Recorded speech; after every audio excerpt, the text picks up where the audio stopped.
Wisam ya. Saya sebenarnya tidak pernah ngajar apa namanya aplikasi komputer statistik gitu. Uh, tapi untuk ini saya diminta untuk memberikan pelatihan mengenai interpretasi data ya, terutama outputnya SPSS. Sebenarnya nanti mungkin kita lihat juga kalau outputnya dari Evius dan ya kayaknya karena waktu kita cuma 1,5 jam ya, paling itu maksimal itu. Karena ada banyak aplikasi yang lainnya ya.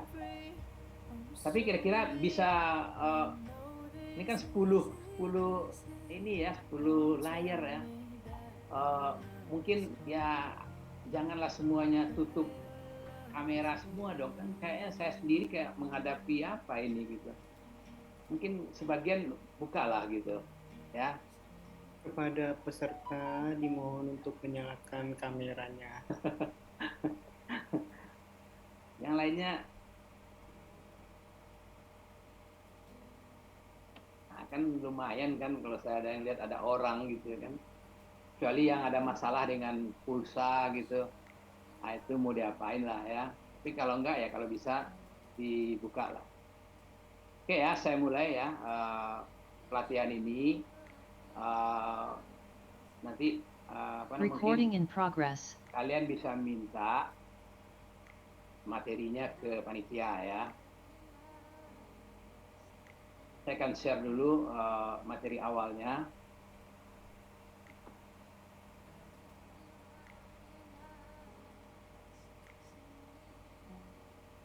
Nah ini dia. Jadi interpretasi hasil estimasi regresi linear berganda dengan SPSS. Sebenarnya sih kalau menurut uh, saya sih kalian sebenarnya harusnya sudah paham ini ya karena kalian sudah dapat di MK aplikasi komputer statistik. Cuman memang banyak ketidak apa namanya samaan gitu cara membacanya itu mungkin kenapa uh, fakultas masih melakukan pelatihan seperti ini. Dan mungkin ke depannya kalau kita udah semuanya standar ya, mungkin udah masuk ke aplikasi yang lain, mungkin ke apa namanya ke Amos SEM ya atau Amos PLS atau menggunakan Evius gitu. Atau kalau nanti kalian pembimbing kalian itu Bapak Dekan itu dia hobinya adalah stata ya, kalau keuangan terutama. Nah sebenarnya kita bicara mengenai apa namanya regresi berganda ini adalah bagian daripada apa yang disebut dengan analisis multivariat ya. Nah di sini analisis multivariat itu adalah metode statistik ya yang secara bersama-sama menganalisis sejumlah variabel. Jadi lebih dari dua variabel ini, ada variabel bebas, ada variabel terikat. Nah, yang datanya diperoleh secara serempak dari setiap objek pengamatan. Nah, data pada analisis multivariat ini menggunakan data sampel. Jadi, Anda punya populasi, ya, kemudian populasi itu akan Anda coba untuk mengcapture-nya, menangkap datanya dengan menggunakan data sampel. Jadi apa dari data sampel itu diharapkan kalian bisa memproyeksikan kepada populasi. Apa yang terjadi di sampel kalian itu cerminan dari apa yang terjadi di populasi. Gitu. Jadi misalkan kalian bicara mengenai populasinya mungkin pengguna katakanlah Honda Honda Matic misalkan ya merek tertentu. Nah itu kan banyak ya orang yang menggunakannya. Nah kalian mau melihat hanya dari sampelnya aja, bagaimana perilakunya dia gitu. Jadi perilaku sampel itu otomatis jadi perilakunya populasi. Kalau melewati tahap-tahap tertentu nanti kita akan lihat. Ya. Nah di sini contoh sederhananya kayak gini nih. Jadi ada model regresi populasi. Nah, ini tapi ini nggak diestimasi ya. Yang diestimasi nanti adalah model regresi sampelnya. Nah, ini akan mencoba mencerminkan populasi itu. Dan saya tidak akan menjelaskan ini terlalu banyak ya. Jadi mungkin kita langsung ke interpretasinya aja. Ini saya skip aja. Nah ini kalau kita menggunakan regresi berganda dan itu yang akan banyak digunakan dalam apa namanya tugas akhir di manajemen terutama ya. Nah maka ada beberapa uji yang dibutuhkan. Yang pertama itu adalah uji validitas dan reliabilitas. Itu kalau untuk data primer. Ya, kalau data sekunder nggak perlu ini. Nah, kenapa kita perlu uji validitas dan reliabilitas ini? Karena ini kan persepsi daripada responden yang ditanya itu. Jadi kita harus yakin gitu bahwa data yang kita ambil ini valid. Gitu. Kemudian juga reliable. Gitu. Reliable itu artinya konsisten ya. Kalau digunakan kan populasi itu kata ada 1.000, gitu. Kita ngambil cuma 100 gitu. Kalau kita coba yang 100 yang lain, ya hasilnya juga akan sama. Gitu. Itu ukuran reliable itu di situ nanti. Kemudian ada namanya uji asumsi klasik ya, kalau menggunakan regresi berganda. Nah, SPSS kebanyakan menggunakan regresi berganda tugas akhirnya. Maka harus ada uji normalitas, autokorelasi, heterodaktivitas, uji multikolenialitas. Nah, nanti kalian bisa baca nanti apa itu masing-masing uji ini, tapi kita akan coba langsung aja nanti. Kemudian yang paling penting itu adalah uji kelayakan model atau uji F namanya. Nah, di sini ada juga uji R kuadrat atau koefisien determinasi. Gitu. Jadi ini kalau misalkan uji F ini tidak signifikan, berarti modelnya tidak layak. Gitu. Kalau tidak layak, ya tidak bisa untuk diinterpretasikan hasilnya. Maka harus diganti modelnya. Nah, ini sangat penting sekali ini. Ini harus signifikan. Kemudian R kuadrat ini kalau datanya data data primer, itu kan data primer itu data cross section ya. Nah, itu biasanya hasil R kuadratnya tidak akan terlalu tinggi gitu. Karena itu persepsi responden dari katakan satu kasus tertentu gitu ya. Jadi koefisien determinasi untuk data-data yang primer atau menggunakan data cross section ya, itu biasanya tidak terlalu tinggi. Itu normal. Kalau terlalu tinggi dia katakan 0,9 gitu. Nah, itu baru agak aneh gitu. Kecuali menggunakan regresi yang lain, itu regresi data panel namanya, itu masih mungkin ya. Nah, kemudian hasil dan outputnya ini yang dibaca nanti. Jadi setelah lolos semua uji ini termasuk layak modelnya baru dibaca nanti hasilnya, dan terakhir adalah uji hipotesis. Nah, kurang lebih seperti ini ya. Nanti di sini kan di materi ini ada banyak ya penjelasannya, nanti mungkin dibaca aja. Dan saya akan langsung menginterpretasikannya dengan menggunakan apa namanya ini kita contoh ya, biar lebih mudah untuk dipahami. Jadi mungkin uji validitas reliabilitasnya saya tidak lakukan karena itu nggak terlalu sulit ya. Jadi kita akan langsung melakukan uji regresi linear berganda untuk kasus tertentu dengan menggunakan SPSS. Nanti kita coba juga dengan Evius ya. Nah, lebih seperti itu. Saya akan stop share dulu. Nah, saya akan pindah ke aplikasi SPS-nya.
Sebentar ya, ini ada ini dikit nih. Ini apa nih?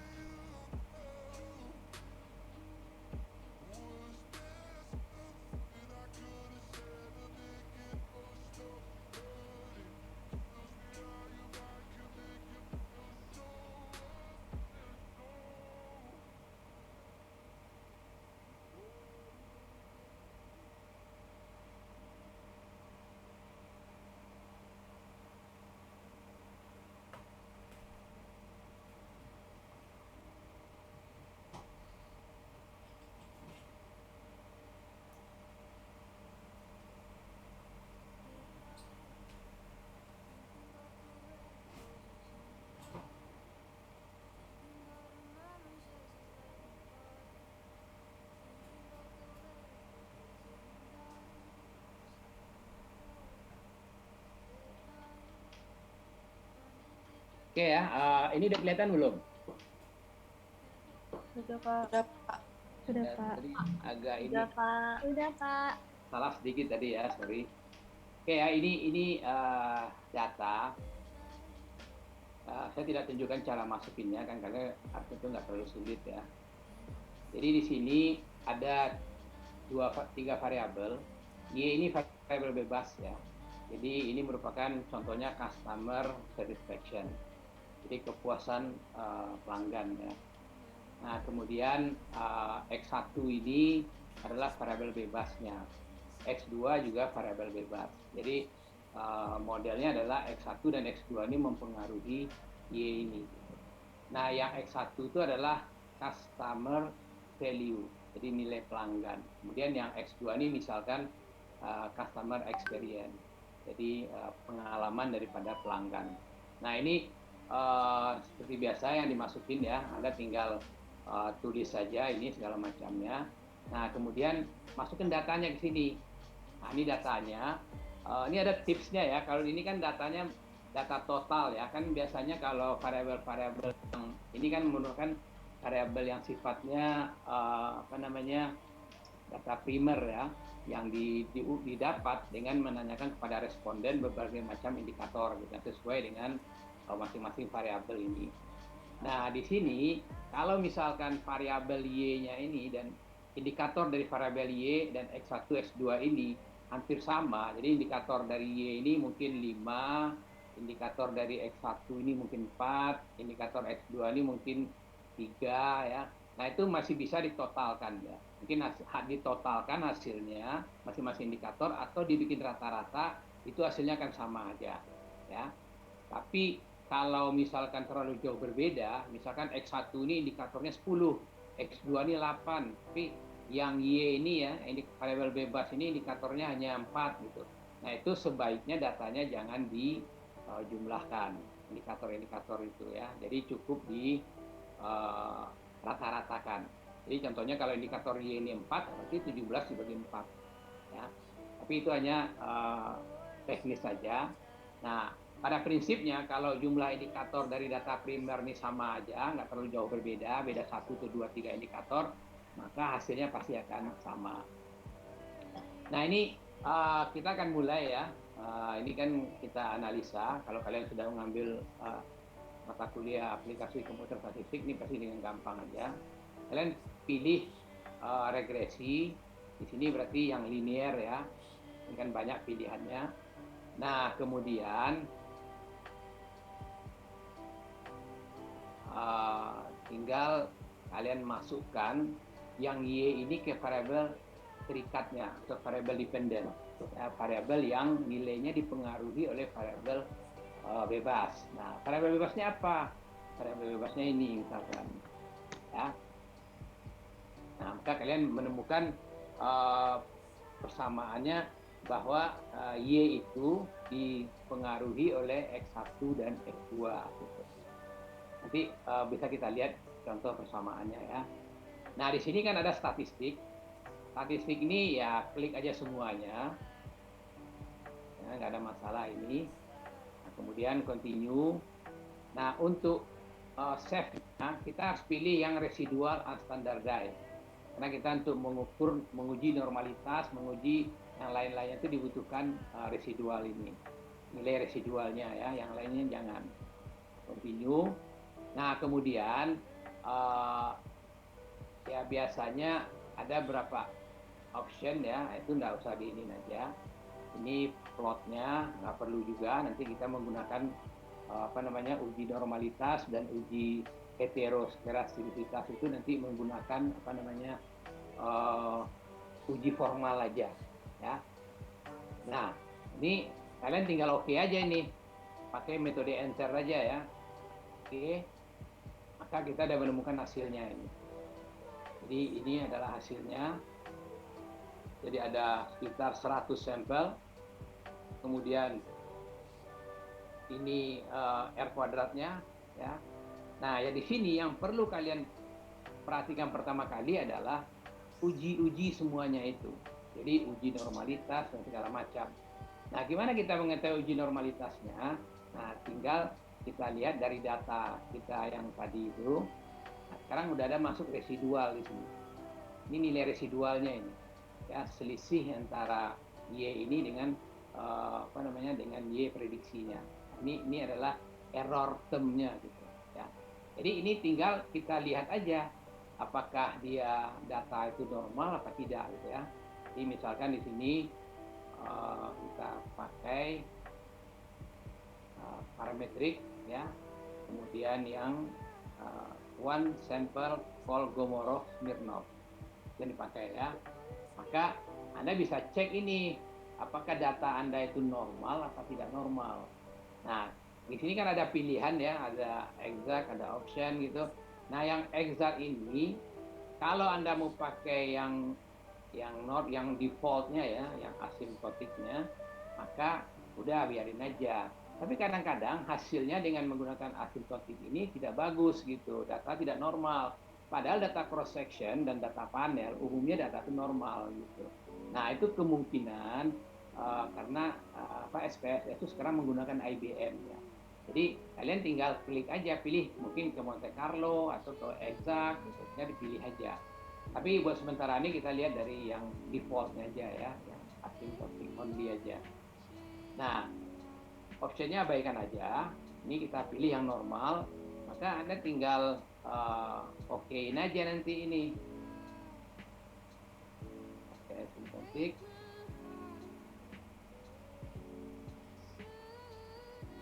Ini kita masukkan ini ya. Nah, yang unstandardized-nya itu, nah kemudian kita pilih normal. Nah, oke ya. Nah, ini hasilnya. Anda cukup melihat dari sini aja nih. Jadi signifikannya angkanya adalah ini kan besar dari 0,05 gitu. Jadi asymptotic signifikannya. Kalau di bawah 0,05 berarti datanya tidak normal. Jadi ini datanya kategorinya adalah normal. Nah, kalau data Anda tidak normal, maka harus dinormalkan. Kalau pakai datanya data primer, maka cara menormalkannya adalah ya bisa jadi data itu ditambah ya, atau bisa juga mungkin data yang raw data Anda itu Anda jadikan data yang sifatnya mungkin standar error atau lain-lain ya. Tapi ingat ya, sebelum dicoba dulu dengan melakukan perbaikan, tapi kalian cek dulu dengan menggunakan Monte Carlo dan exact itu. Nah ini data normal ini. Nah kalau datanya sudah normal, berarti kita sudah bisa maju ke tes yang lain ya. Itu yang disebut dengan tes uji heteroskedastisitas. Nanti kalian bisa lihat aja itu penjelasan apa itu hetero ya. Nah sekarang kita coba melakukan uji heteronya menggunakan uji formal. Uji formal itu salah satu yang dipakai adalah apa yang disebut dengan uji Glasser ya. Nah kalau uji Glasser itu ini kan residual, ini harus kalian absolutkan ini. Jadi kalian transform dulu ya. Pilih dari klik transform, kemudian compute variabelnya. Nah ini pilih yang absolut ya, yang absolut. Anda lihat, nah standar desik ini. Jadi kalian mengabsolutkan nilai unstandardized residual itu. Nah, kasih nama ABS S ya. Itu ininya. Maka kalian tinggal klik aja, maka akan muncul data itu nanti di ini. Nah, ini kan kelihatan absolut nih. Ini kan tadinya min 1,5, ini udah 1,5 dia.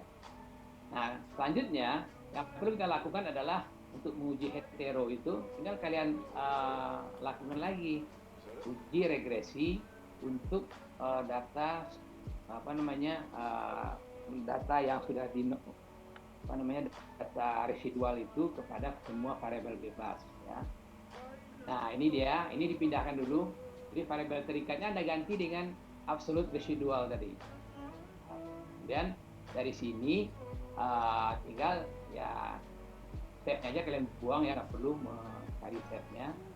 Nah, lanjut. Nah, Anda tinggal okein aja. Artinya kalau uji Glasser itu kita menguji semua variabel bebas yang kita pakai terhadap absolut residualnya atau nilai residual yang dimutlakkan gitu ya. Nah, ini uji Glasser namanya. Kalau kalian punya 5 variabel ya berarti 5 variabel ini terhadap absolut residualnya ini. Nah, kita okein ini. Maka kalian bisa lihat hasilnya. Pak, Nah, maaf dari Pak, outputnya hasilnya nggak kelihatan apa?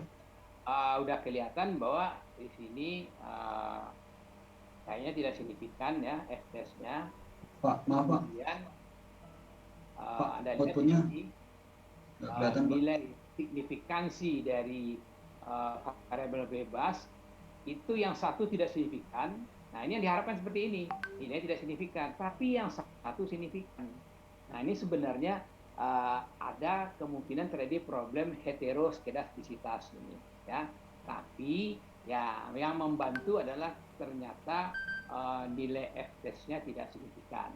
Jadi kalau seperti ini, maka kita bisa bilang bahwa problem heteroskedastisitasnya itu tidak terlalu bermasalah. Ya. Jadi bisa disebut seperti itu. Karena ini kan 0,033 ini signifikan ini untuk customer value terhadap absolute residualnya. Harusnya tidak signifikan, tapi signifikan. Tapi kita kebantu dengan F-testnya. Nah, gimana kalau ini signifikan, ini juga signifikan gitu. Nah, berarti ini ada kemungkinan terjadi hetero yang serius. Nah, kalau ada hetero serius, ya kalian harus melakukan modifikasi gitu. Modifikasinya apa? Ya antara lain seperti tadi itu, tambah datanya gitu ya. Nah, kalau data preset harus cari lagi data baru di tambahannya gitu. Atau kalau tidak, kalian jadikan data itu menjadi standar error gitu. Nah, itu caranya ya. Atau bisa juga ganti ininya, jangan pakai SPSS, pakai AMOS SEM, pakai SEM PLS gitu. Nah, itu kalau mau lebih canggih hasilnya. Tapi ini cukup memadai ya, karena walaupun ada satu yang signifikan, tapi F-testnya tidak signifikan. Mohon maaf Pak. Oke, sampai sini ada Ya, yang mau bertanya dulu kali? Ini Pak, outputnya tidak kelihatan Pak. Apakah jadi yang muncul di layar itu yang data view doang Pak? Yang nggak kelihatan apanya? Nah, ini kan yang di share screen itu yang data view doang. Jadi outputnya tidak muncul Pak. Ini kelihatan nggak sekarang nih di layar kalian? Input doang Pak yang kelihatan Pak. Input yang doang Pak. nggak kelihatan. Kenapa? Yang muncul yang input data Pak. Yang outputnya nggak muncul. Outputnya nggak muncul? Iya Pak. Ya.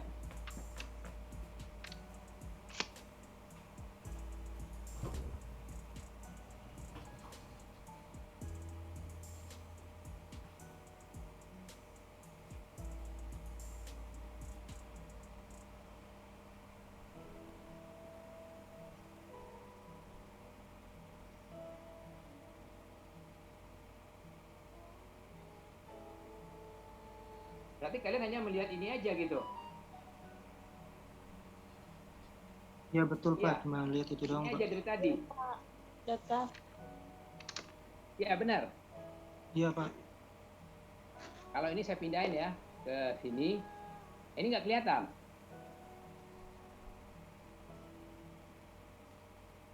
Masih input, Pak.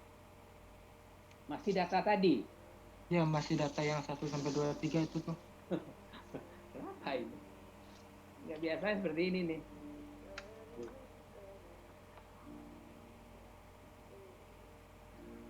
Punya lu benar.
Ini udah kelihatan yang ini.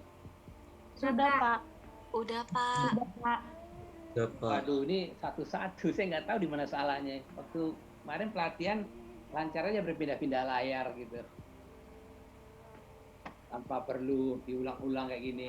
Oke ya, kita berarti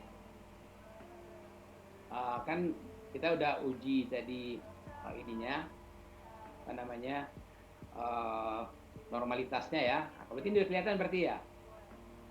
Udah, Pak.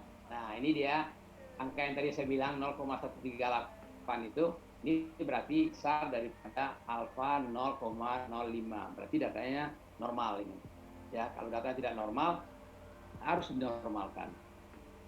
Cara menormalkan yang tadi saya bilang itu.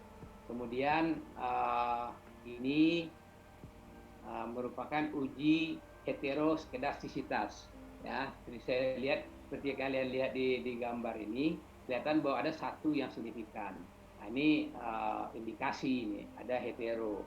Tapi karena yang lain tidak signifikan, kemudian F-testnya sudah tidak signifikan, maka tidak terdapat problem hetero yang serius. Tapi kalau seandainya customer value-nya ini signifikan dan di sini juga signifikan, gitu ya, maka itu ada kemungkinan terjadi problem yang serius, maka harus diperbaiki. Nah, perbaikannya itu hampir mirip dengan normalitas dan yang lainnya itu. Kalau itu data primer ya, kalian harus merubah data itu, raw data Anda itu menjadi data standar error misalkan, ya. Nah, atau standar deviasi, atau kalau enggak kita bilang tadi ganti aplikasinya gitu. Mungkin akan memberikan hasil yang lebih baik gitu. Nah, kemudian kalau datanya data sekunder, ya udah tinggal caranya ada mungkin dilogaritmakan. Ada banyak cara ya untuk melakukannya. Jadi data itu di-lock-kan. Gitu. Tapi kalau data seperti ini, data primer itu nggak bisa di-lock-kan. Solusinya yang lain adalah ya mau nggak mau nambah nambah pengamatannya, nambah sampelnya gitu. Nah, ini yang berarti dari sini sudah kelihatan bahwa tidak ada problem hetero yang serius dan datanya juga terdistribusi dengan normal. Karena kalau datanya tidak terdistribusi dengan normal, berarti uji tesnya atau hipotesisnya IPS-nya. Ini sangat penting sekali ini normalitas data ini, ya, terutama untuk regresi linier berganda dengan data primer seperti ini gitu, atau data time series ya. Nah, kemudian dari sini kita bisa melihat uji yang lainnya, udah normalitas, hetero. Nah, kita akan lihat uji daripada Sabin Watson-nya. Nah, ini merupakan uji serial korelasi namanya. Nah, Kalau serial korelasi ini nanti saya tunjukkan aja langsung dengan contohnya di gambarnya ya. Nah, kemudian yang selanjutnya adalah kita bisa melihat apakah ada model yang kita kembangkan ini layak apa tidak. Dari hasil ini layak ini, karena F-testnya signifikan, kecil daripada 0,05, cuman R-square-nya, kemampuan model itu untuk menjelaskan, atau variabel bebas yang kita pakai itu untuk menjelaskan variabel terikatnya. Jadi kemampuan customer value, customer experience untuk menjelaskan kepuasan pelanggan itu hanya, kalau dilihat dari R-square-nya hanya 12,9%. Sangat rendah ya. Tapi itu normal aja karena variabelnya hanya 2 gitu. Mungkin variabel terikatnya kan ada banyak itu variabel yang bisa mempengaruhi kepuasan konsumen itu. Tapi kita hanya menggunakan 2 saja gitu. Tapi kalau dia rendah seperti ini, ya sebenarnya yang namanya kelayakan model itu tidak mencari nilai R-square yang tinggi gitu. Ini masih bisa diterima ya. Yang penting ini signifikan, kemudian enggak terlalu rendah banget. Artinya apa ini? Artinya dari variabel yang 2 ini yang kita pakai di customer value dan customer experience ini mampu menjelaskan perubahan dari variabel customer satisfaction itu hanya sebanyak 12,9%. Ya, rendah. Sisanya adalah variabel lain yang tidak kita pakai dalam model. Banyak kan variabel yang mempengaruhi kepuasan konsumen itu yang lainnya. Nah, itu yang karena kita tidak masukkan dalam model, nah, jadi pengaruhnya hanya bukan pengaruh ya, kemampuan dari variabel bebas yang kita pakai untuk menjelaskan variabel terikat itu hanya rendah 12,9%.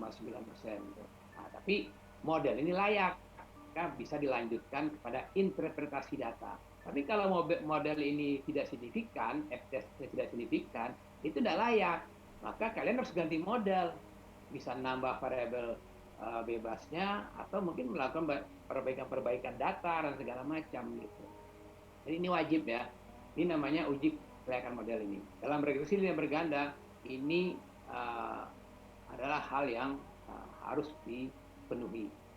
Nah, ini memang sebaiknya ya mungkin 30% masih lebih bagus ya, tapi ini terlalu rendah ini 12,9 ya. Tapi ini masih bisa diterima ya. Yang kalau terlalu rendah sekali misalkan 0,05, nah itu baru ini ada salah dalam melaksanakan running data ini. Tapi kalau seperti ini masih oke. Tapi kalau misalkan R-square-nya misalkan 90% gitu, datanya data primer ya, menggunakan kuesioner gitu. Nah, itu jadi tanda tanya juga.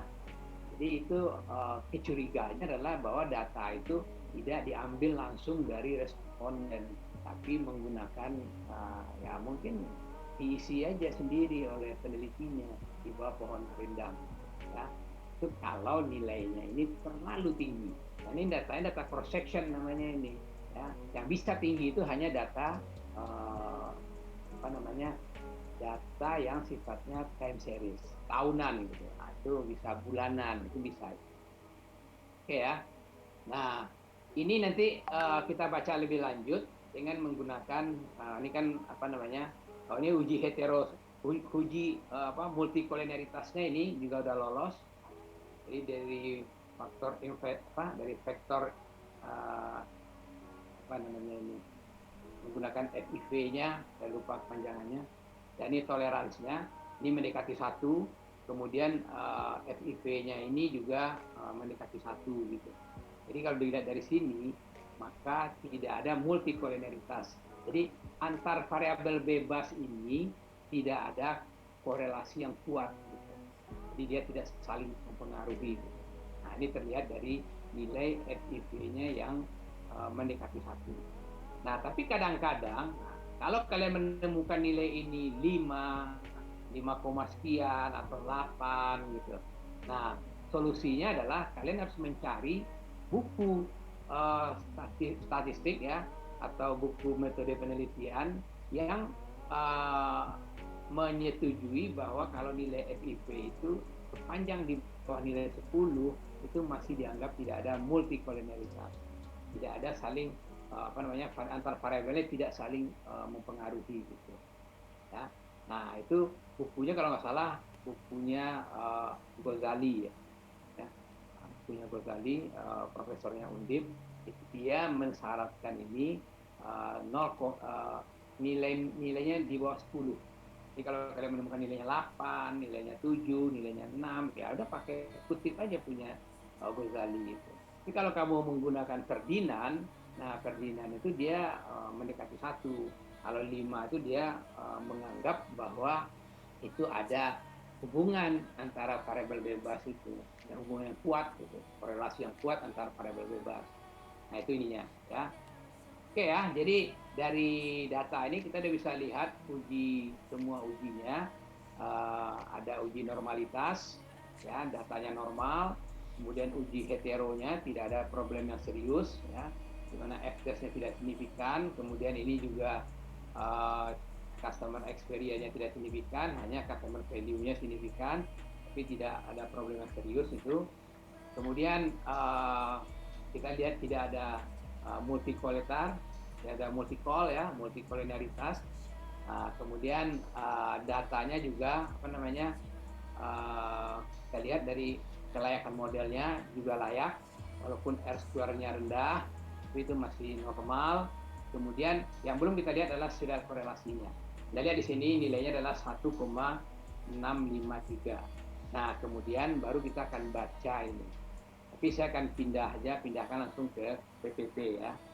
Nah, sampai sini ada yang mau bertanya dulu mungkin?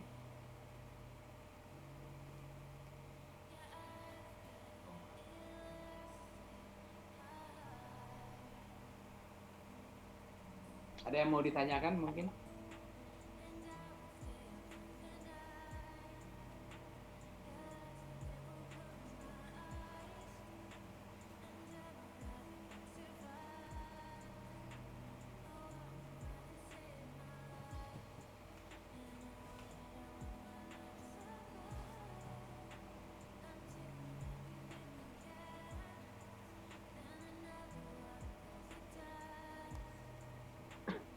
Kalau enggak saya stop screen aja ya. Oke, gimana? Ada yang mau bertanya sampai di situ?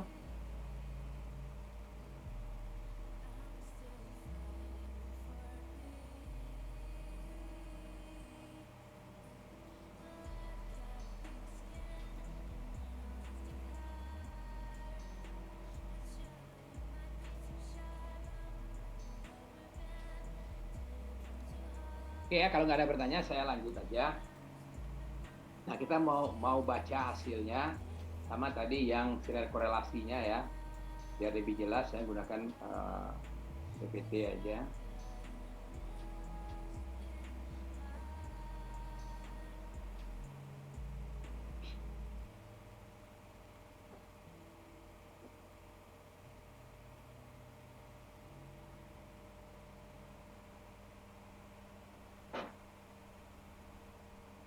Nah, ini uji autokorelasinya ya. Jadi menggunakan uji Darwin-Watson. Nah, ini saya udah ambil dari hasil yang tadi, di mana N-nya 100 ya, jumlah sampelnya, observasinya 100. Kemudian variabel bebasnya ada 2, dan untuk nilai Darwin-Watsonnya untuk yang tingkat percayanya adalah alfanya 0,05. Maka nilai DL-nya, ini DL ini ya, sebesar 1,6337. DU-nya 1,7152. Berarti angka DW 1,653 tadi itu berada di antara DL dengan DU. Kalau dia berada di bawah DL, mendekati 0, itu terjadi korelasi positif. Ya. Atau kalau angkanya di atas 2 gitu ya, misalkan nilainya itu adalah 2,4, berarti 2,4 di sini dia, itu korelasi negatif ya. Nah, yang perlu kalian pahami ya kalau bicara Darwin-Watson ini adalah atau uji serial korelasi ini, jangan menggunakan rule of thumb-nya bahwa nilainya asal mendekati 2 plus minus itu adalah hasil yang bagus gitu, tidak ada sila korelasi. Karena nilai DW itu nggak mungkin, pengujiannya nggak mungkin negatif. Jadi harus diukur dengan cara seperti ini. Jadi ini kan bisa kalian pakai ya. Nah, di sini angkanya ada 1,653. Berarti dia itu berada dalam daerah yang tidak unknown zone ya, yang tidak diketahui gitu. Nah, ada cara lain, bisa juga diuji gitu dengan menggunakan run test gitu, apakah ini terjadi sila korelasi apa tidak gitu. Tapi bisa juga itu diterima gitu ya, karena dengan asumsi bahwa dalam data yang cross section dan data panel, ya nantinya kalau ada data panel itu biasanya bisa diterima kalau dia berada di daerah unknown zone. Atau nanti bisa dibilang gini, dianggap tidak terjadi serial korelasi yang tidak ada problem serius terkait dengan serial korelasi. Nah, itu bisa seperti itu ya. Walaupun sebenarnya ya tergantung sih, ada pembimbing lain yang dia mintanya buktikan dulu benar nggak nih.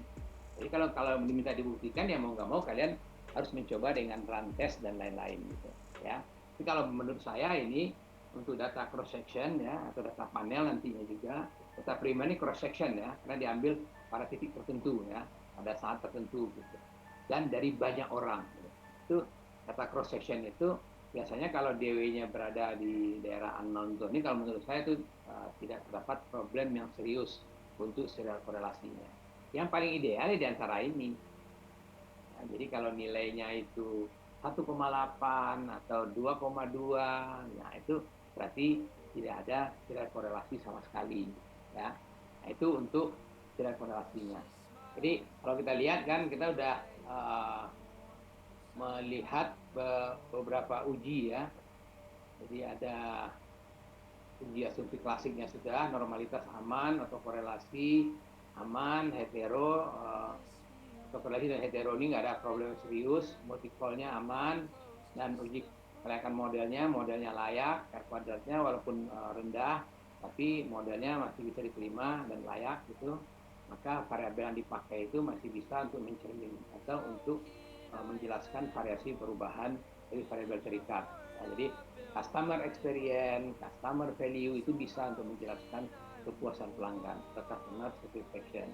Nah, tinggal kita masuk pada hasil atau membaca outputnya. Itu kan intinya itu ya.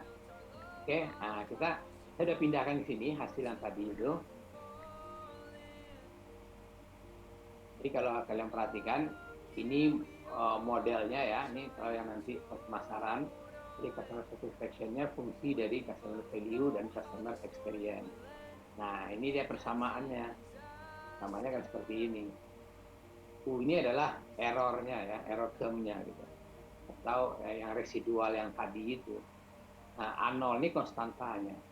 Dan A1 ini koefisien estimasinya. Ya.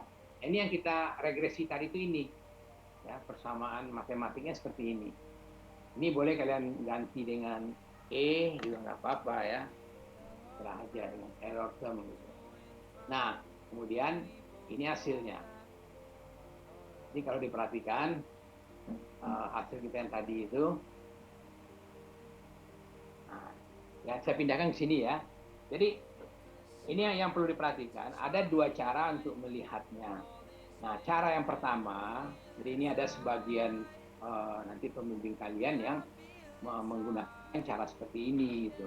Jadi ini adalah dia mengambil dari unstandardized coefficient-nya. Ini angkanya, ini dipindahkan ke sini.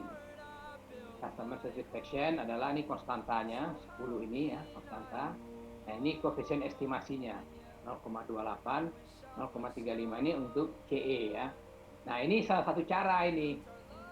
Walaupun sebenarnya cara seperti ini banyak juga yang tidak disetujui oleh penguji atau pembimbing yang ada di FEB kita ini gitu ya.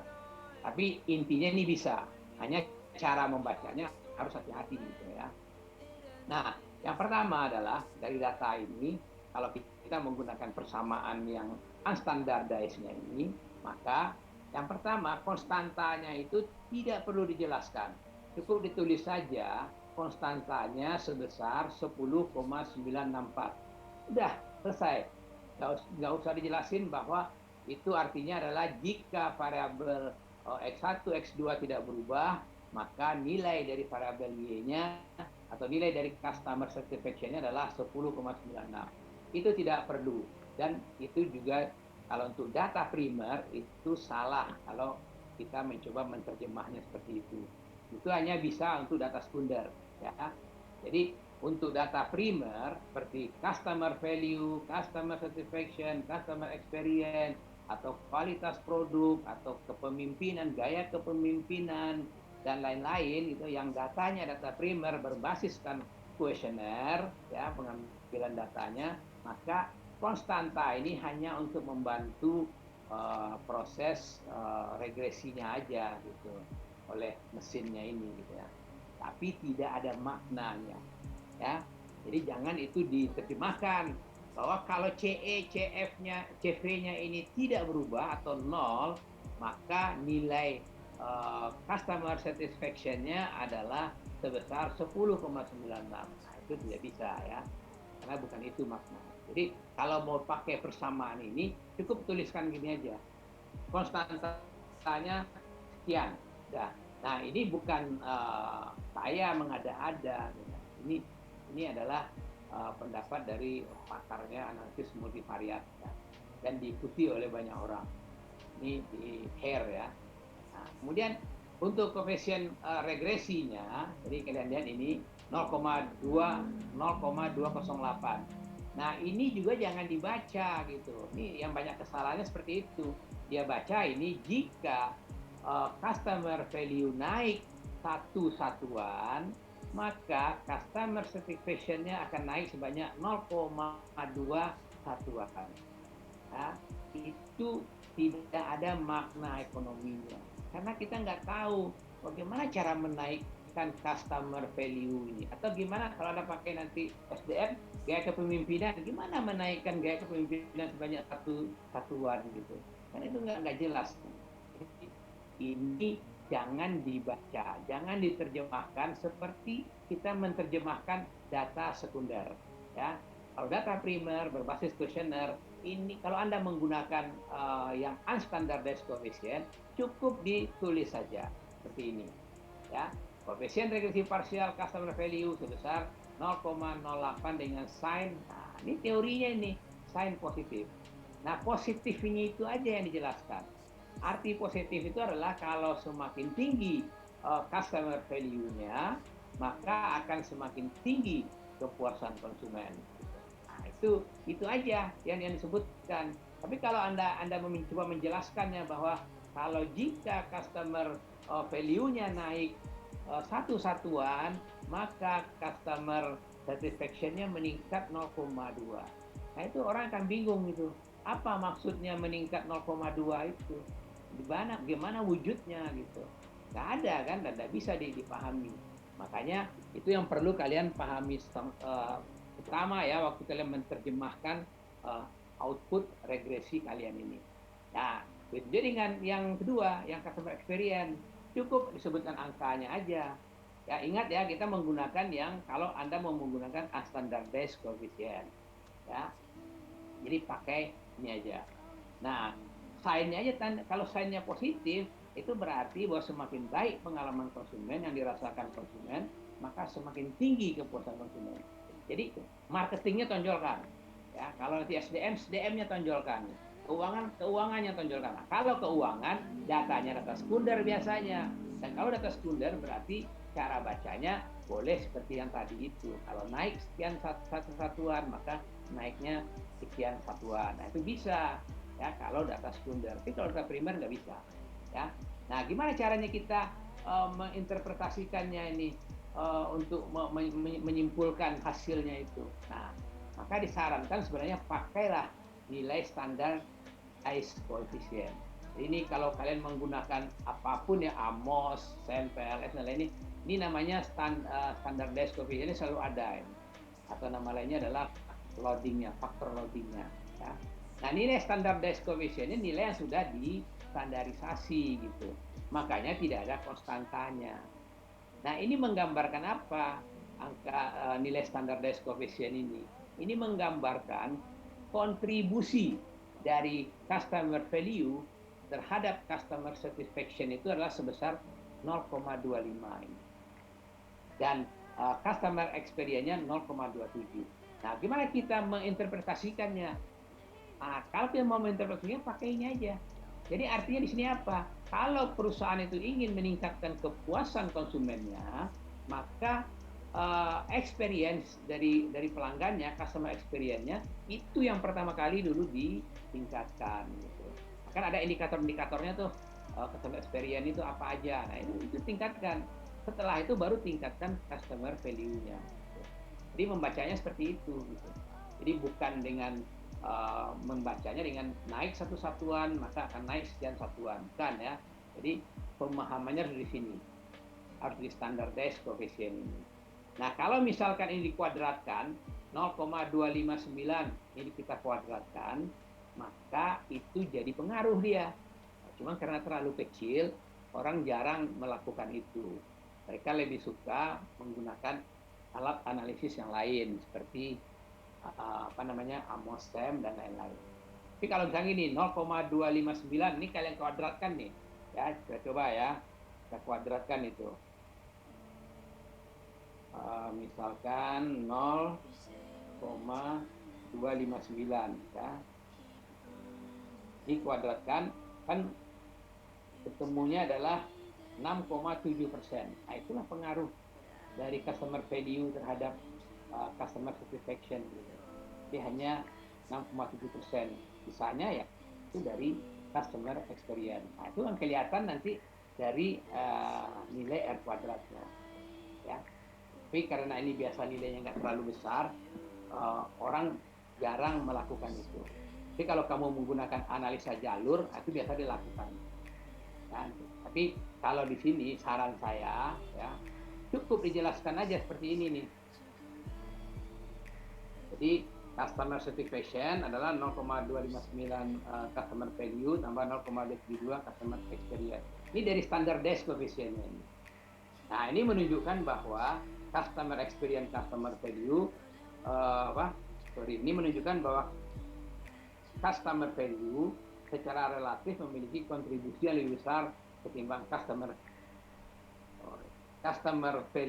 experience memiliki kontribusi yang lebih besar ketimbang dari customer value terhadap customer satisfaction. Itu artinya, jadi lebih besar nih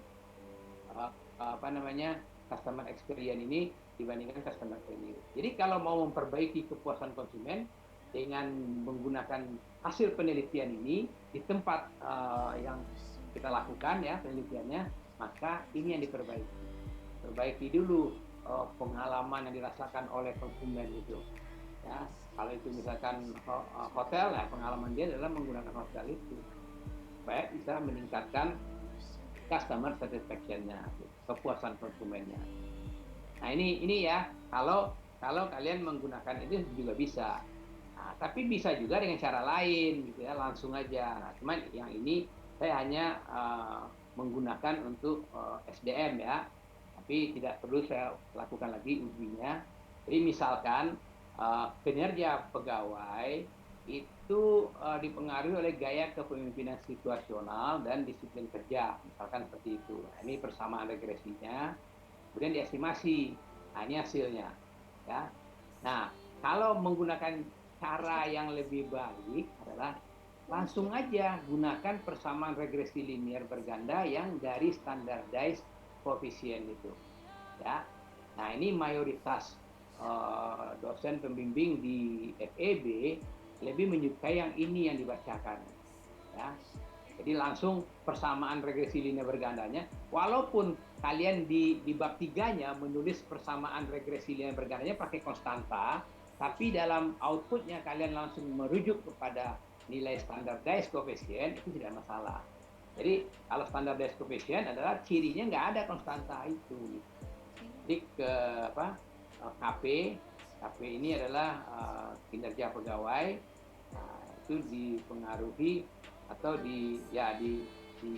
nilainya ditentukan oleh perubahan-perubahan yang terjadi di gaya kepemimpinan situasional dan disiplin kerja ini. Ya. Ini jauh lebih bagus. Nah, maka tinggal dibahas saja, bahasnya seperti ini. Jadi jangan Ya. Mulai dengan koefisien estimasi menggunakan nilai standardized koefisien variabel gaya kepemimpinan situasional sebesar 0,42 dengan sign positif yang berarti bahwa gaya kepemimpinan situasional yang baik akan meningkatkan kinerja pegawai. Sama seperti tadi, tapi langsung ke standardized koefisien. Itu juga yang kedua, ya. Nah, kemudian yang ketiganya, selanjutnya adalah berdasarkan nilai standardized koefisien menunjukkan bahwa gaya kepemimpinan situasional secara relatif memiliki kontribusi yang lebih besar ketimbang disiplin kerja terhadap kinerja pegawai. Jadi kalau mau memperbaiki pegawainya di perusahaan tempat Anda meneliti ini, ya udah perbaiki dulu yang disebut dengan gaya kepemimpinan situasional itu. Apa aja indikator yang dipakai di situ? Nah, itu yang kalian harus jelaskan itu. Dari indikator itu gitu. Itu sudah dilakukan apa belum oleh perusahaan itu? Kalau belum, sarankan gitu. Ya, baru kemudian setelah itu disiplin kerja. Jadi jangan disiplin kerja dulu yang diperbaiki, tapi perbaiki dulu gaya kepemimpinan situasional. Itu maknanya dari ini gitu. Ya. Nah, sampai sini ada pertanyaan nggak? belum buru Zoom. Ini nggak ada lagi Pak. Cuma satu doang. Gimana sih caranya? Ada yang mau nanya?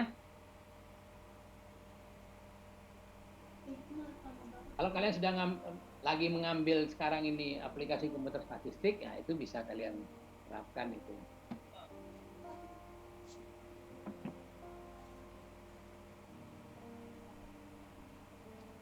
Pengen punya rambut ngombak, gimana caranya? Kayak ngobrol cuma kayak gitu, cepet deh.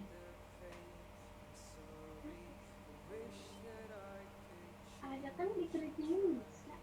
Pakai kertas. Ini sebenarnya kurang efektif ya kalau berapa ini? 243.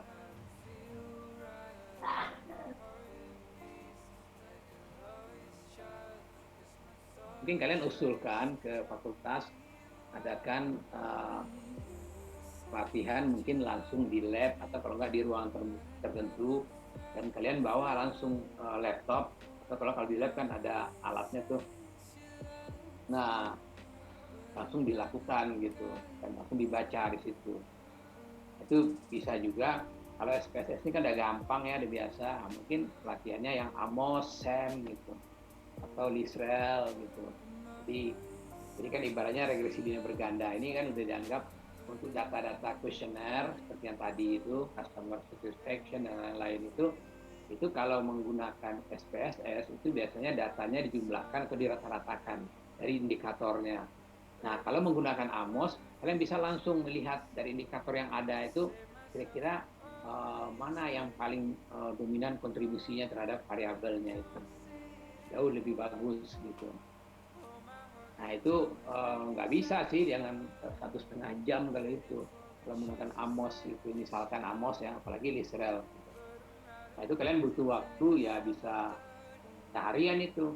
Dan nggak mungkin juga banyak orang, paling ya maksimal 30 gitu. 30 itu sudah maksimal. Oke, kalau gini ada yang mau bertanya nggak? Atau kalian sebenarnya nggak paham gitu? Pak, saya coba mau nanya Pak. Yang tadi tentang apa interpretasi yang regresi berganda Ya. itu lebih, emang apa maksudnya cara interpretasinya yang kayak gitu itu emang untuk yang apa namanya yang data primer aja atau yang data sekunder juga kayak gitu Pak? Karena kalau yang ini tadi kan berarti kita nggak tahu tingkat, misalnya tadi kan positif naik gitu kan Pak.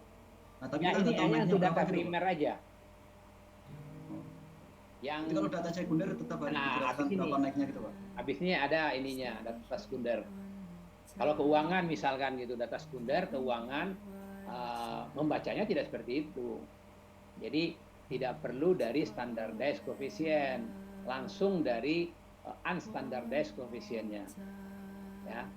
Ini kan problemnya kan di di kita itu kadang-kadang dia menggunakan data primer. Jadi kalau kalian melihat katakan kepuasan konsumen, kalian melihat apa kualitas produk, keputusan pembelian, atau di SDM kalian bicara mengenai kinerja karyawan, itu kan nggak bisa diukur semuanya, ya.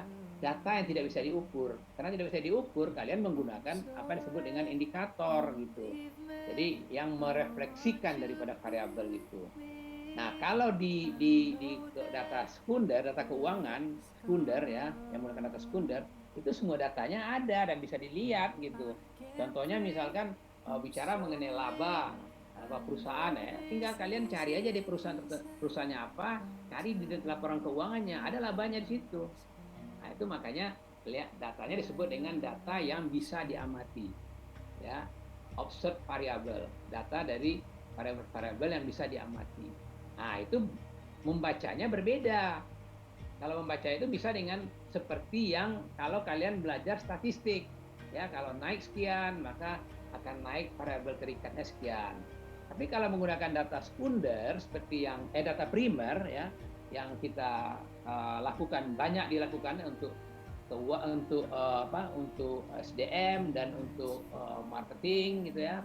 Nah, nggak bisa membaca seperti itu, harus seperti yang tadi itu ya. Jadi nggak bisa kalian contoh tadi ya, misalkan gaya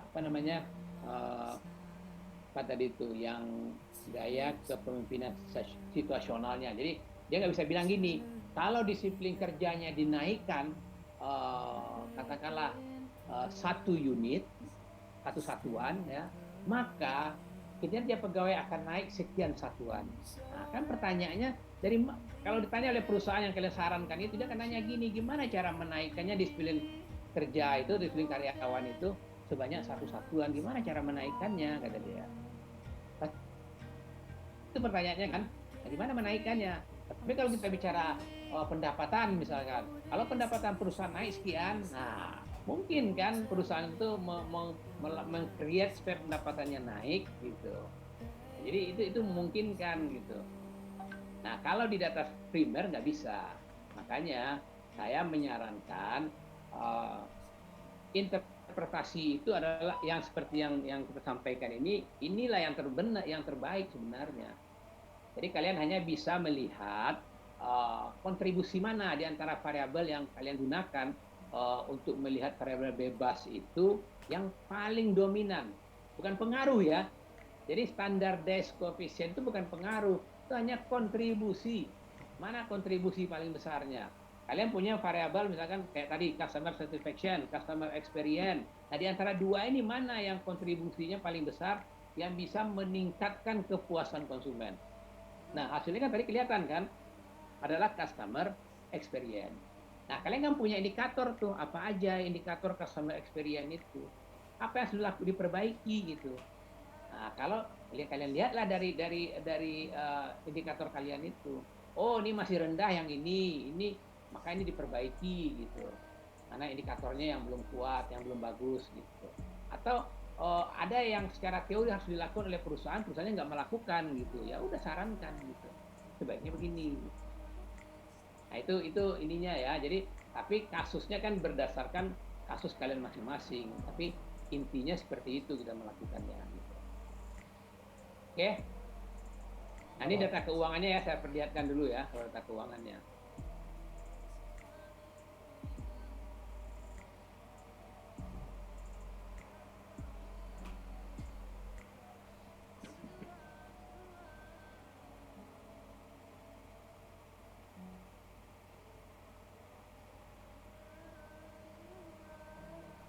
Nah ini kalau manajemen keuangan ya, jadi misalkan contohnya DER itu atau apa ya, leverage itu dipengaruhi oleh ROA dan size itu ukuran perusahaan, ROA itu profitabilitas.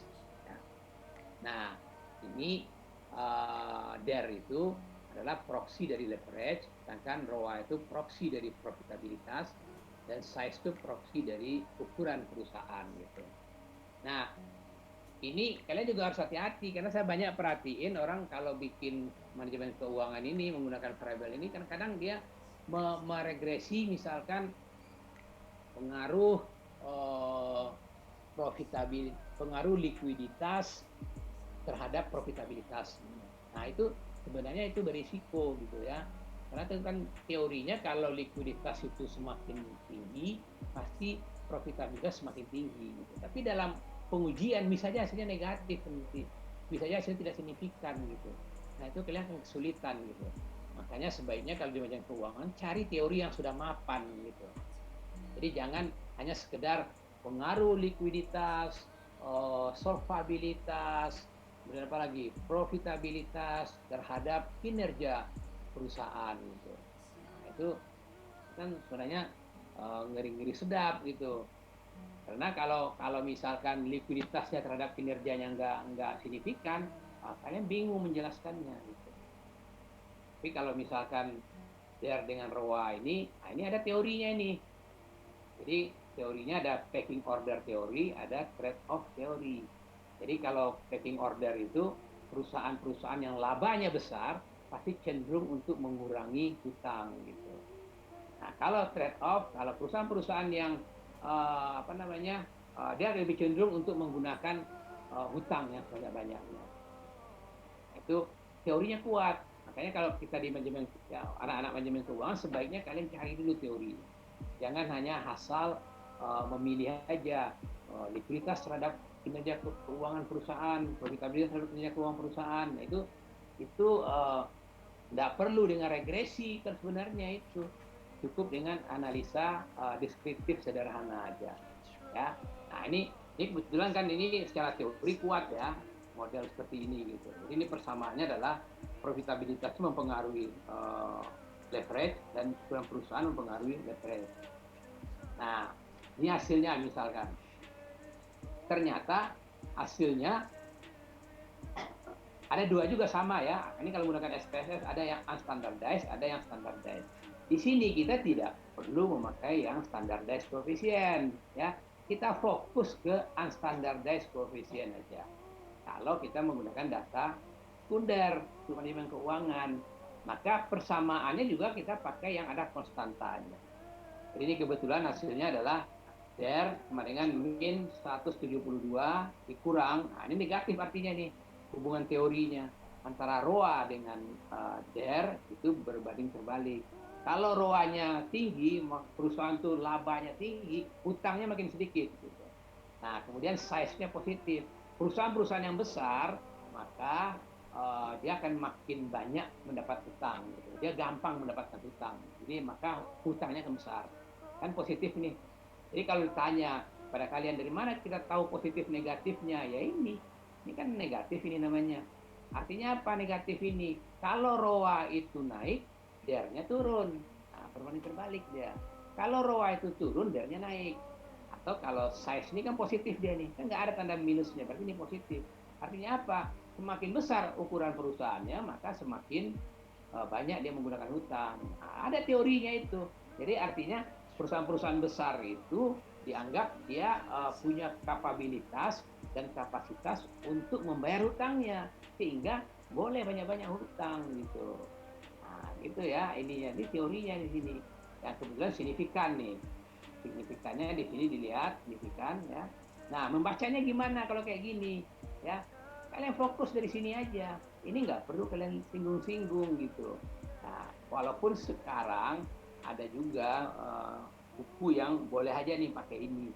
Tapi kalau menurut saya fokus Anda lebih baik di sini. Karena ini kan kontribusi ya. Nah, ini lebih bagus. Kalau kontribusi negatif gimana menjelaskannya? Susah kan? Nah, ini cara membacanya.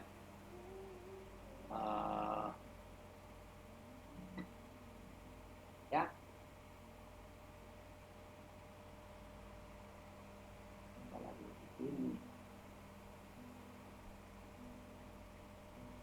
Nah, ini. Nah, jadi ini interpretasi untuk data sekunder. Jadi kalian lihat di sini angka minus 172,521 ini bisa diterjemahkan ini. Artinya pada saat ROA dan size tidak berubah atau konstan, maka nilai hutangnya, DER-nya itu adalah minus.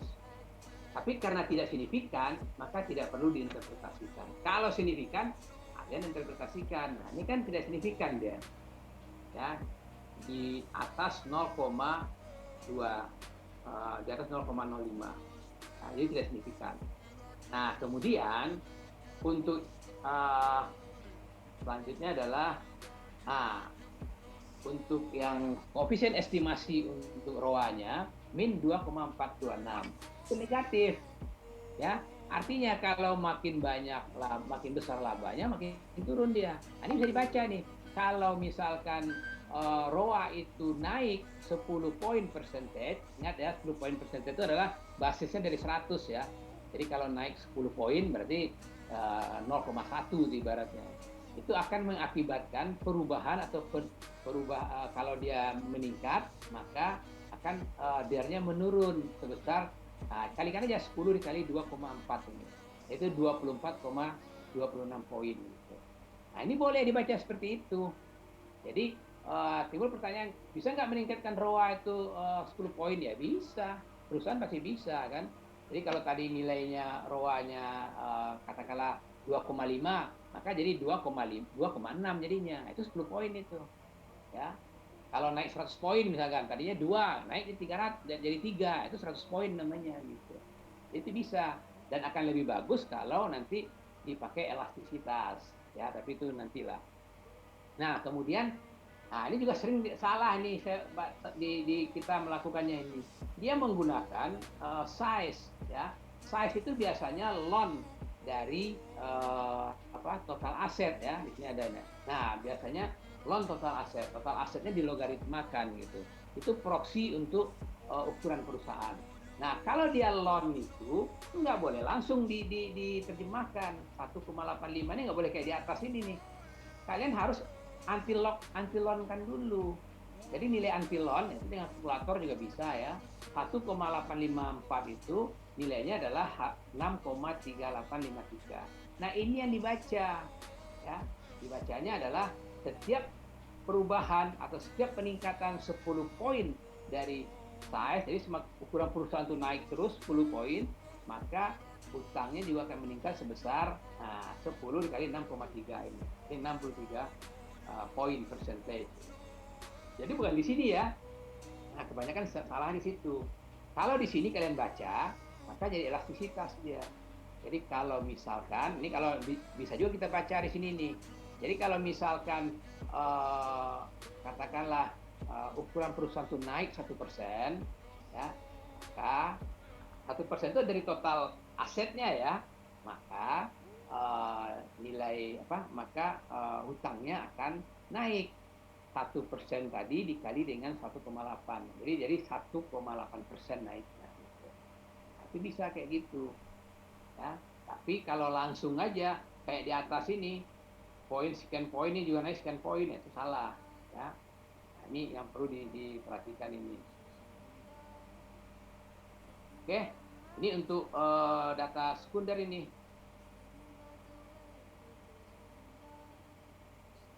Nah, ini juga ada beberapa catatan saya ya. Jadi kalau datanya kalian pakai seperti ini, ya, kalau hasilnya seperti ini, ya, dari proxy seperti ini jangan sekali-sekali menggunakan kata naik 10%, sama di ROA ini. Kecuali data kalian itu data loan, ya, atau data logaritma. Ini kan datanya tidak data logaritma ini. Kelihatan di sini nih, biasa kalau data loan itu dia akan tulis sini loan ROA, loan size. Ya, kalau size nggak perlu ya karena ada loan gitu. Kemudian der nih loan der gitu.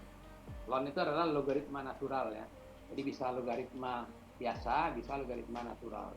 Nah, kalau tidak menggunakan loan itu, tidak menggunakan log biasa juga, maka jangan sekali-sekali menerjemahkan seperti ini. Jadi contohnya angkanya ini ya, jangan jika ROA naik 10%, maka DER akan turun sebesar 24,2. Itu tidak boleh itu dalam persen, ya. Jadi membacanya harus seperti ini, point percentage. Kalau mau jadi persen kan bisa nggak? Bisa. Jadikan ini elastisitas dulu. Nah, tapi itu di luar nantilah kalau mau diiniin ya. Nah, itu cara membacanya. Beda kan kelihatannya antara data primer dengan data sekunder. Oke. Sampai situ ada yang mau bertanya?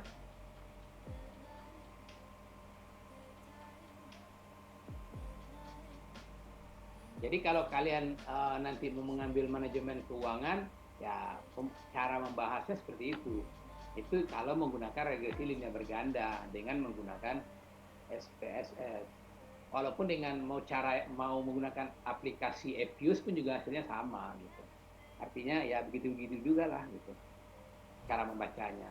Tapi berbeda sama sekali kalau kalian menggunakan apa yang disebut dengan data primer gitu. Tak boleh disamakan itu. Nah, selama ini yang sering terjadi adalah baik mahasiswa yang mengambil data primer ya dengan marketing dan SDM dengan data primernya, maupun yang menggunakan data sekunder untuk keuangan gitu ya, itu sama aja dalam interpretasinya. Terutama kesalahan banyak terjadi adalah di mahasiswa marketing dan di mahasiswa SDM ya. Jadi sebaiknya kalau SDM marketing yang dibaca itu adalah standardized koefisiennya, karena itu kontribusi itu.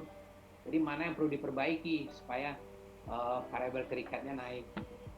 Tapi kalau data sekunder beda, karena data sekunder itu kan semuanya bisa diamati. Kita bisa lihat rugi laba itu bisa dilihat, likuiditas itu naik turun bisa kita lihat gitu, dari datanya. Tapi kalau kita bicara kepuasan konsumen, ya gimana tahu kita?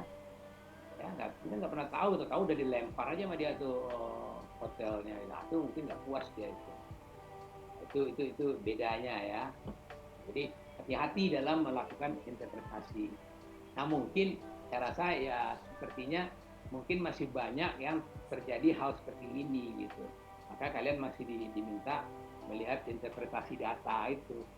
Dan saya berharap ke depannya adalah ya, mungkin yang anak-anak marketing, anak SDM, nggak saatnya lagi pakai SPSS. Kalian harusnya pakai AMOS gitu. Dan itu nggak sulit kok, AMOS itu gitu, gampang gitu kan. Cuman pelatihannya nggak mungkin di gambreng kayak gini gitu ya. Karena itu kecuali mau dikasih overview aja gitu, boleh. Kayak sekarang kan cuma overview aja gitu. Nah kalau mau lebih detail ya mintalah ke ini, siapa yang mau rencana nanti marketing atau SDM ya minta ke fakultas, ada kan pelatihan mengenai minimal AMOS atau Lisrel. Nah, itu Bu Rahayu tuh jagonya itu ya. Kemudian keuangan mungkin jangan lagi pakai SPSS tapi pakainya Epius gitu, itu akan jauh lebih bagus. Karena keuangan kebanyakan kalau dia pakai data di bursa, banyak perusahaan banyak tahun, itu namanya data panel ya. Nah ini kalau nggak ada pertanyaan, saya coba mau liatin kepada kalian data panelnya. Tapi ada pertanyaan nggak mengenai interpretasi itu? Karena itu yang paling penting sebenarnya. Jadi jangan sampai terjadi kesalahan yang sama untuk kalian gitu. Jadi dalam ujian kadang-kadang mahasiswanya gelagapan sendiri gitu, begitu ditanya oleh dosennya gitu. Kenapa pakai yang tanda yang apa? Kenapa kamu pakai yang koefisiennya yang unstandardized? Padahal ini data primer. Gitu. Itu kan udah pusing sendiri menjawabnya. Nah, dari ujian kan grogi, udah repot itu kalau kayak gitu. Ya. Jadi itu perhatikan benar itu.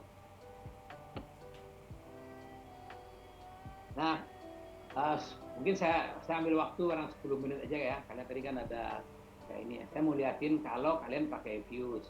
Kalau pakai AMOS sulit melihatkannya gitu, karena saya harus menggambar dulu modelnya gitu. Tapi kalau pakai Fuse agak lebih gampang. Oke, ada yang mau bertanya mungkin? Ada yang mau bertanya? Tanya aja, nggak apa-apa gitu. Jadi lebih baik kalian diskusi sekarang aja gitu. Kan tadi udah kelihatan kan. Apa kira-kira yang ini? Oh saya mau keuangan, nah tanya. Oh saya mau pemasaran nantinya gitu.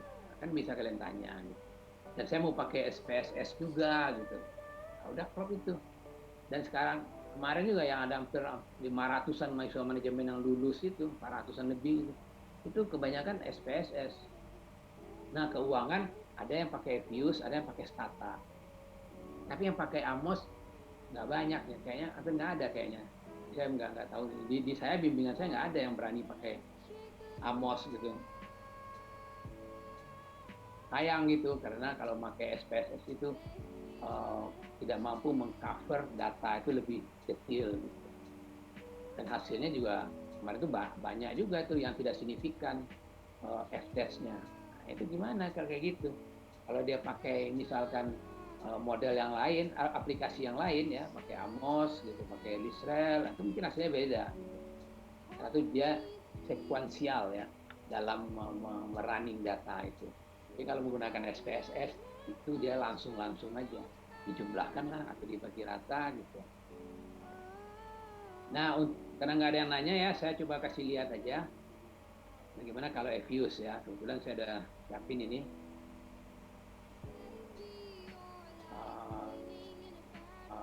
Saya akan share screen dulu. Ini agak repot juga ya. Saya biasanya kalau dengan layar besar, screen-nya langsung muncul dia. Ini saya harus satu-satu. Itu kenapa ini? Nah, ini kelihatan nggak? Kelihatan, Pak. Kelihatan, Pak. Nah, Kelihatan, ya. Pak. Kelihatan, Pak. Jadi ini datanya data Scudder ya. Dari banyak perusahaan, ada berapa tahun ini? Dari 15, 16, 17, 18, 19. Jadi ada 5 tahun, kemudian ada 14 perusahaan. Nah, berarti total observasinya 70. Nah, ini cukup memadai ya untuk pakai regresi data panel gitu. Nah, ini data panel itu adalah data yang terdiri dari dua kategori. Ada datanya time series. Time series itu dari mana? 2015 sampai 2019 itu time series. Tapi di lain pihak datanya dari banyak perusahaan. Ini ada 14 perusahaan ini. Nah, itu namanya data panel. Atau sering juga disebut dengan data pool data ya. Tapi Evius sekarang bisa langsung, tidak perlu, jadi ada bisa pakai pool, kita langsung pakai pool, bisa juga pakai panel langsung. Nah, pakai panel itu jauh lebih gampang sekarang ini gitu ya. Jadi ini terutama untuk anak keuangan ya. Nah, kita coba.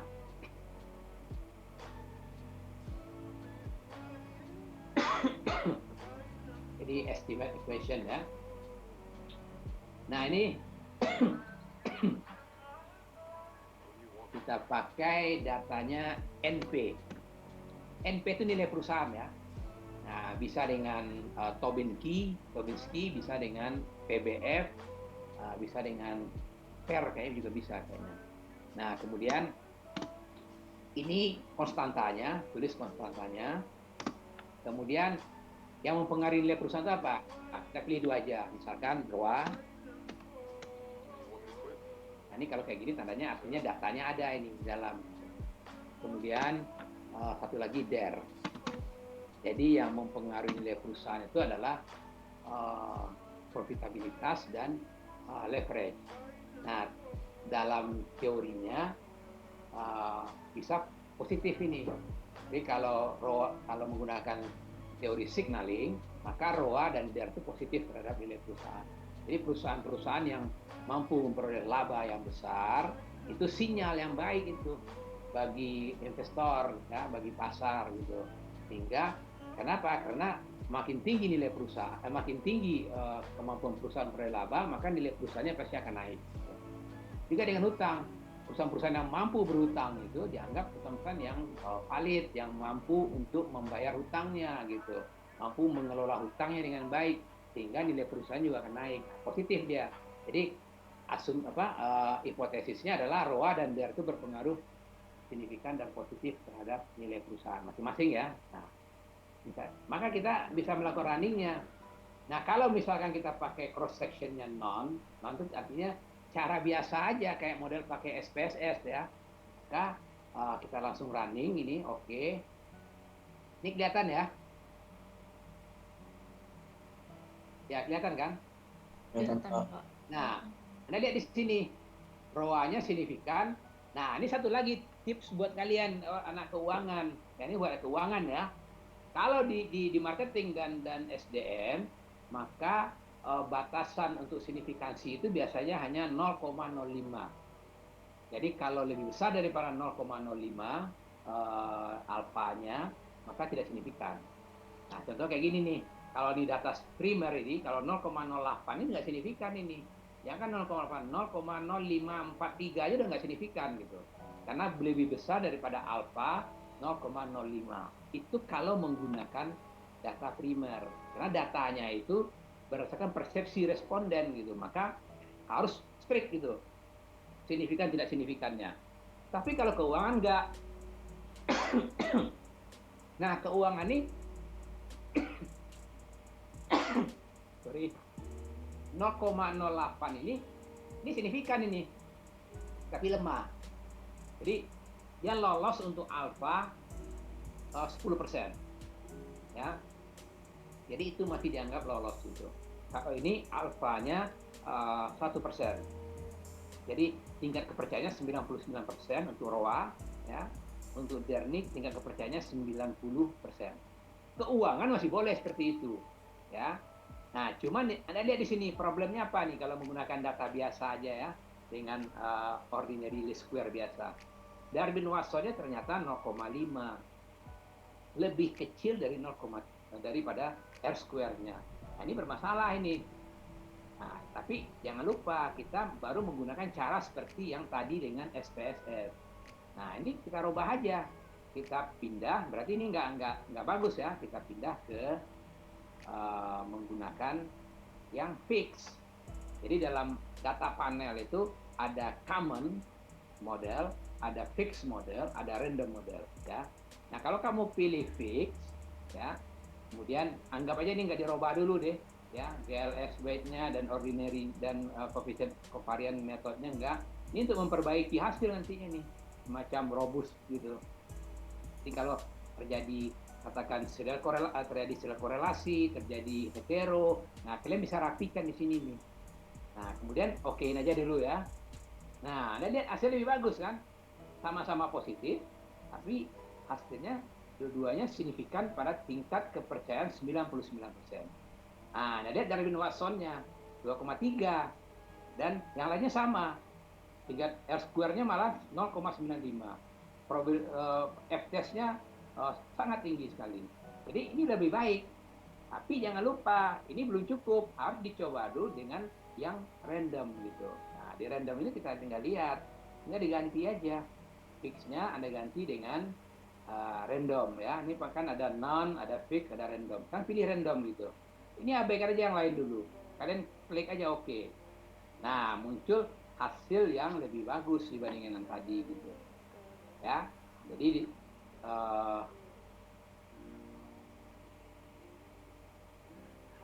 sorry, ini pindah sendiri ya.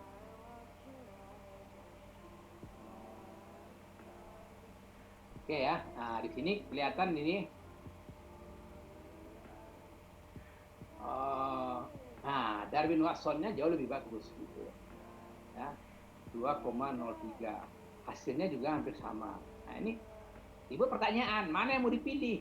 Apakah yang fix, apa yang random kan? Nah, untuk itu ya kita harus melakukan uji lebih lanjut. Kita lihat di sini ya, Anda lihat dari persamaan tadi. Sorry, ini kayaknya bermasalah nih. Kita ke view. Nah, view itu pilih ke fix random effect testing. Jadi untuk memilih apakah yang fix, apa yang random, atau apa yang common gitu. Nah, karena kita lihat yang bagus itu adalah fix dan random, kita lihat dari dua itu aja. Karena kita sekarang bicara di random, kalian pakai Hausman test. Jadi untuk menguji apakah random atau yang fix yang bagus. Ini Anda klik aja ini. Nah, ini hasilnya. Karena nilai probabilitasnya ini besar daripada 0,05, berarti kita pilih yang Hausman yang random gitu. Maka yang kita laporkan yang ini. Yang di bawah ini nih. Yang tadi itu. Yang mana namanya? Nah, yang ini yang kita laporkan karena tadi sudah dibuktikan bahwa dengan Hausman test ternyata yang random ini jauh lebih baik. Ini random ya, cross section random lebih baik daripada yang yang fix gitu. Nah, itu ininya. Nah, ini Darwin-Watsonnya lolos, ini pasti lolos ini. R square-nya, cuman R square-nya agak rendah. Kalau pakai random memang biasanya rendah R square-nya. Tapi ini udah cukup bagus, 0,62 ya. Kemudian F-test-nya juga signifikan. Nah itu kalau menggunakan EVIUS bagi anak keuangan, kalau menurut saya ini lebih bagus ya daripada menggunakan SPSS gitu. Tapi dan kalau kalian nanti marketing dan SDM ya lebih bagus dengan AMOS atau LISREL gitu daripada dengan SPSS. Nah itulah kurang lebihnya ya. Tapi ya mungkin itu nanti kalian tanyakan aja ke FEB gitu ya. Mungkin kalau kalian mau menulis serius marketing, SDM, keuangan, nah mau menggunakan salah satu dari itu, selain EVIUS juga ada STATA ya. Nah itu Pak Dekan tuh jagonya itu STATA itu. Ya jadi itu bisa dilakukan ya. Oke, saya rasa waktu kita juga udah habis ini ya, kan 1,5 jam ya untuk overview sebenarnya. Nanti materinya minta ke panitia aja ya. Oke, ada yang mau bertanya mungkin sebelum terakhir? Atau udah mau pulang aja gitu? Udah mau tutup aja? Nunggu buka gitu? Ini masih ada yang mau bertanya mungkin? Ini Halo, kebanyakan Pak Elisa. kayaknya bicara. Jadi mereka juga artinya kan kebanyakan dan waktunya juga terlalu Singkat ya Pak ya? singkat gitu. Jadi mereka juga masih mungkin belum memahami, atau kalau nggak mungkin solusinya kasih dulu materinya kali. Oh, sebenarnya ada sih Pak dari yang pertemuan sebelumnya. Ya, kan kasih itu juga gitu. Iya Pak. Jadi kita mau pindah ke pakai AMOS ya untuk anak marketing ya, anak-anak SDM gitu. Dan anak keuangannya mungkin menggunakan EVIUS atau STATA gitu. Kalau ini kan kita nih kayaknya kan kayak model ini nih, kayak seperti sapu jagat ini. Itu sempat kayak mereka nih paham juga, tapi minimal kan tadi ada Gambaran ya. Lihatlah dari materinya nanti ya, itu nggak jauh beda kok, jadi dibaca aja dipahami. Nanti mungkin kalau ada pertanyaan nanti mungkin sini malu, nanti ya tanya aja nanti langsung kapan ketemu di kampus gitu ya, boleh tanya gitu. Saya kira nih mereka ini udah mau tulis tugas akhir semua gitu, rupanya enggak ya. Semester depan kebanyakan Pak. Oh gitu. Iya. Ada yang semester ini juga kok Pak. Jadi untuk mereka juga harus dikasih ini, baca ini. Iya. Iya Pak. Oh. Mungkin perlu ditingkatkan Bu, jadi pindah ke ya kan yang nggak sulit itu AMOS kan, kalau di Selen kan agak ribet juga dikit. AMOS, kemudian atau untuk anak dipisah yang keuangan mungkin pakai EVIUS gitu. Itu mungkin sekian ya Bu Tiara, atau Iya, Pak. yang lagi mau bertanya mungkin Sepertinya belum nanti ada. materinya minta ke Ibu Tiara ya. Sama kan ya Pak, masih dengan yang kemarin Pak? Kayaknya sama sih. Enggak aja beda kali. Tadi saya nggak tambahin tuh. Oke. Cuman ganti data untuk yang EVIUS-nya aja gitu. Oh yang tadi yang tambahan di akhir ya Pak ya? Iya itu aja. Tapi kan itu tidak terlalu penting kan. Itu hanya untuk membacanya sama aja dengan yang EVIUS, dengan yang SPSS sama aja cara membacanya. Iya. Mencari model yang lebih bagus gitu. Kalau datanya data panel, sebaiknya menggunakan EVIUS atau STATA gitu. Itu aja Bu. Oke. Ya, jangan lupa diingatkan kepada mahasiswa link absensi ada di kolom chat, dan juga terima kasih kepada Pak Dr. Elwisam SEMM atas materinya pada siang hari ini. Semoga apa yang Bapak sampaikan bermanfaat bagi kita semua ya. Oke, sebelum kita mengakhiri kegiatan pada sore hari ini, kita berfoto bersama terlebih dahulu ya. Mohon kepada mahasiswa untuk mengaktifkan kameranya, dan Bapak sebentar ya Pak, jangan pergi dulu. Ya, Pak. Oke, kita foto ya. Oke, 1, 2.